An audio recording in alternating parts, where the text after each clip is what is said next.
না, বলা যায় এরকম চাপের মুহূর্তে বেস্ট ম্যাচ আমি বলবো। আসলে যদি আপনারা উইকেটটা সকাল থেকেই দেখেন, যে আসলে আমরা ড্রেসিং রুমের কথা বলছিলাম, 300-320 রানের উইকেট ছিল আসলে, খুবই ভালো উইকেট। তো যখন আমাদের দুইটা উইকেট পড়ে যায় আমাদের জন্য একটু ডিফিকাল্ট হয়ে যায় আসলে। তো লিটনের আউটটা যদি ওই সময়টাতে না হয়তো হয়তো বা আমরা 300-320 করতে পারতাম।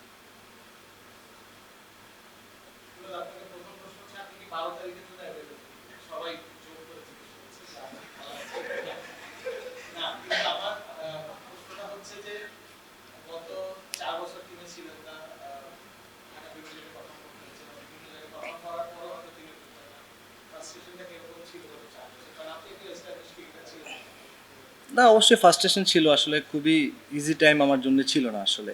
আমার স্ট্রাগল পিরিয়ডটা হয়তো বা অনেকেই আপনারা দেখেছেন, হয়তো বা অনেকে দেখেননি। সো ওই জায়গা থেকে আমি সবসময় মানে ধৈর্য ধরার চেষ্টা করেছি এবং আমি আমার কাজগুলো করার চেষ্টা করেছি। এইটা মাথার মধ্যে ছিল যে একটা অপরচুনিটি যখন আসবে সেই অপরচুনিটি যেন আমি ভালোভাবে নিতে পারি। সো মাশাল্লাহ, মানে যতটুকু না চাইছি আল্লাহ তালা তার থেকে অনেক বেশি দিছে।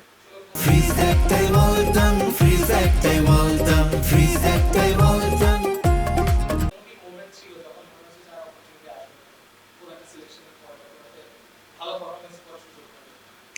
না, এরকম না আসলে। আমার কাছে মানে আমি লাস্ট কয়েকটা বছর ধরে মানে ডোমেস্টিকে যেভাবে করে খেলতেছিলাম, এই বিশ্বাসটা ছিল যে এটা কন্টিনিউ করতে পারলে একটা না একটা টাইমে আমার অপরচুনিটি আসবে।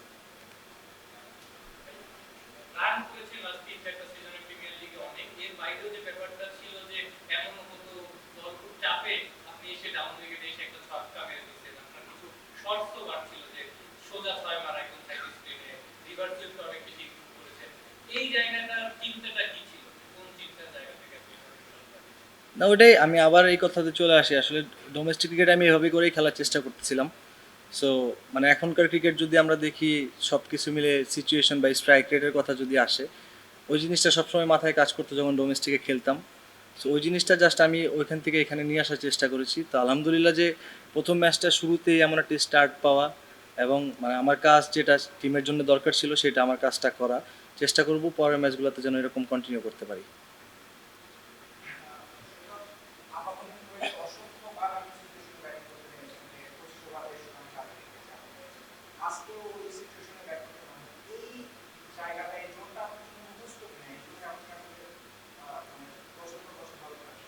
না, আমি প্রথমেই থ্যাঙ্কফুল যে টিম ম্যানেজমেন্টের প্রতি, ওনারা আমাকে যেভাবে করে ব্যাক করেছে আসলে।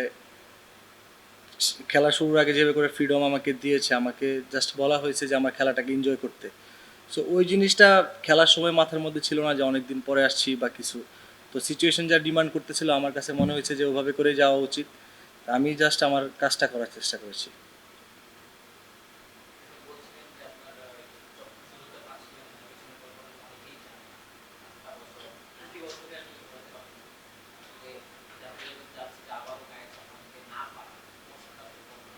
না, বললাম কষ্ট তো ছিলই আসলে, ব্যাক অফ দ্য মাইন্ডে এটা কাজ করতেছিল যে যদি কন্টিনিউ পারফর্ম করতে থাকি, অপরচুনিটি একটা টাইম পরে হয়তো বা আসতে পারে।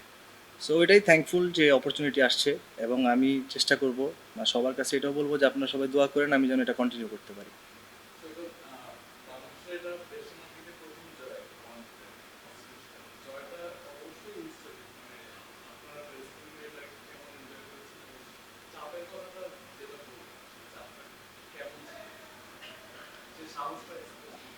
আপনি মানে ইন্টারন্যাশনাল খেলা তো মানে কখনোই আপনার জন্য ইজি হবে না, বা সিচুয়েশনগুলো যখন আসবে একটা প্রেশার তো সবসময় আপনার কাছে থাকবে। এবং যখন আপনি টিম লাইক অস্ট্রেলিয়ার মতো টিমের সাথে খেলবেন, তো ওই ওরা আসলে সবসময় অর্গানাইজ থাকে, ওরা ওদের প্রসেস থেকে বের হতে চায় না আসলে। সো ওই জায়গা থেকে আমার কাছে মনে হয় যে আমাদের প্রসেসটাও ঠিকঠাক ছিল, জাস্ট আমরা 20টা রান কম করেছি।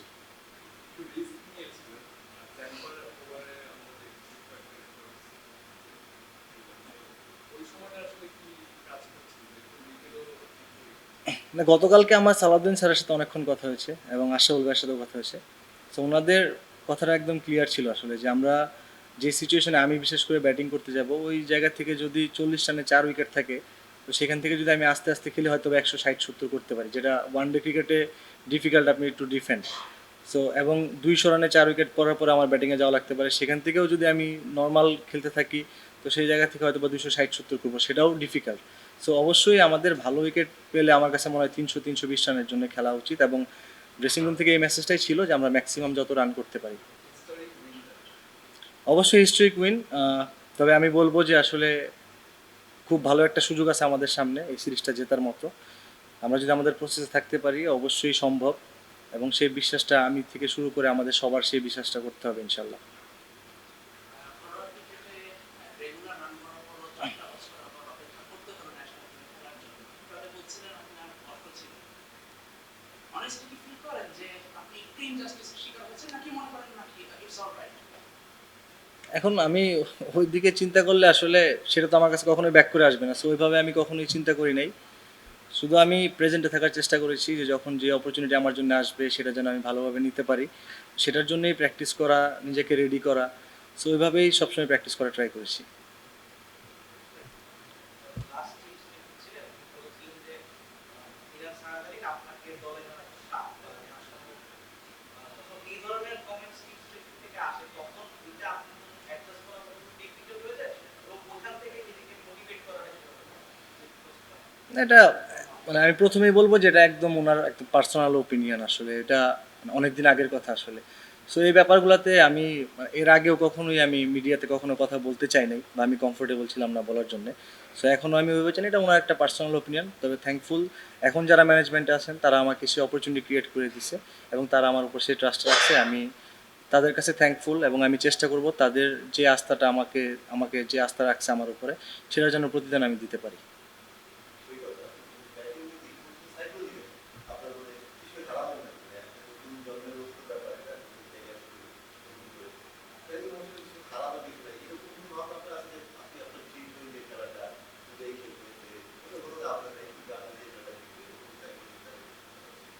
না, টু বি অনেস্ট আসলে হলো না হলে না এইভাবে কখনোই চিন্তা করি নাই।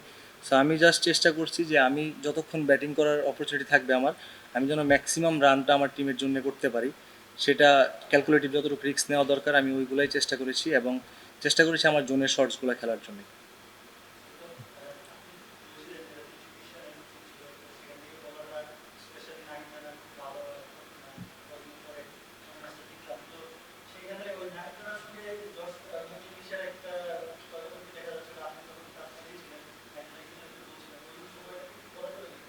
না, ওটা ওরকম কিছুই হয় না, জাস্ট ওটা একটা মানে আমি বলবো যে ব্যাটসম্যানের একটা ফার্স্ট্রেশন ছিল যে আউট হয়ে গেছে। তো সেই জায়গা থেকে ও ফার্স্ট্রেশনটা হয়তো বা এটা একটা মিসকমিউনিকেশন, এছাড়া আর কিছুই না, নাথিং সিরিয়াস। সো এটা আমার কাছে মনে হয় মাঠেরটা মাঠে রাখাই ভালো।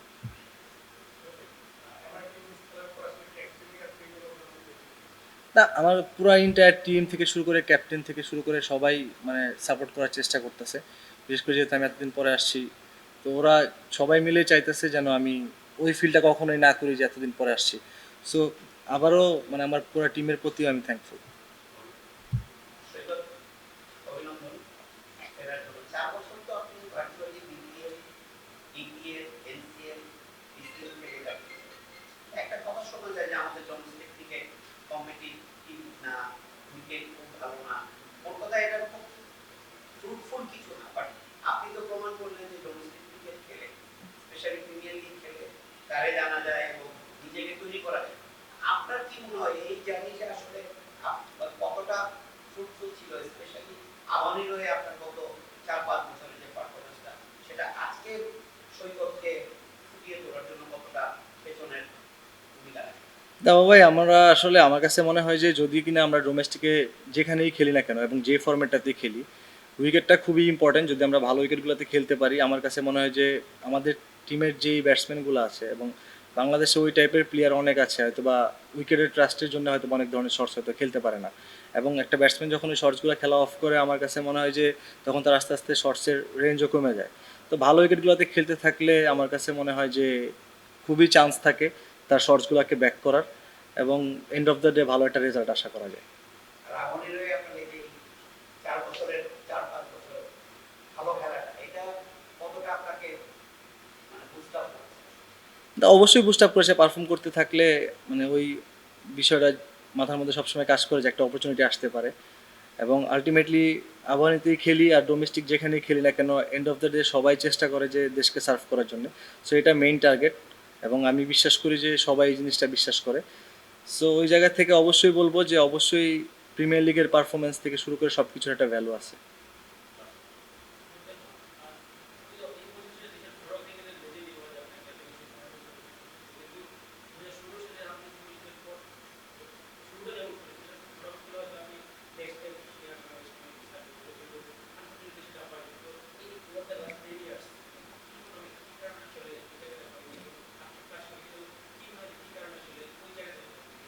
আক্ষেপ তো অবশ্যই কাজ করে।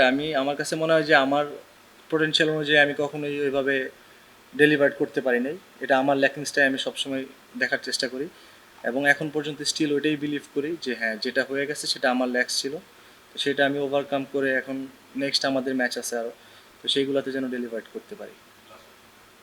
কিন্তু মাঝখানে পুলিশ হয়ে গেছে আপনার বিপিএল খেলতে পারেন অনেক কষ্ট হয়েছে মানে অনেকটা ক্যারিয়ার শেষ না হলে মনে হচ্ছিল যে এখান থেকে রেগুলেশন হোক সবকিছু দিয়ে অনেক সাহায্য হচ্ছে সেখান থেকে এরকম কিছু অনেকেই রয়ে যায় হয়তো বাইরে যারা আছেন বা থাকেন যেমন সাকিব ছিলেন আপনি ছিলেন শহীদ মুবাইল ছিলেন আপনি কি এর ব্যাপারে আপনি করলেন মানে এটা একটা এক্সাম্পল হতে পারে মানে হ্যাঁ যাদের এক্সপিরিয়েন্স আছে যারা ট্যালেন্ট আছে তারা হয়তো বা সুযোগ পেলে ভালো করে করতে পারে আপনি বয়সটা কিছু করছেন এটা এক্সাম্পল কিনা ওই সময় তিনি বলতেন যে আপনি যখন ভেবেছিলেন যে আপনার কিন্তু কামব্যাক করতে হবে এটা সত্যি কথা বলতে ভেবেছিলাম আসলে, এবং আমার কাছে মনে হয় যে এটা তো টোটালি ম্যানেজমেন্টের কল যে কাকে কখন কোন জায়গাতে ইউজ করবে আসলে। তো আমার কাছে মনে হয় যে যারা কিনা ডোমেস্টিকে পারফরমেন্স করতেছে এই জায়গাটা যদি কনসিস্টেন্ট করতে পারে আমার কাছে মনে হয় সবার জন্য দরজাটা ওপেন, এবং সেই সুযোগটা হয়তো বা মানে যারা ন্যাশনাল টিমে খেলতে চায় তারা সেই সুযোগটা অবশ্যই নিতে চাইবে। Thank you.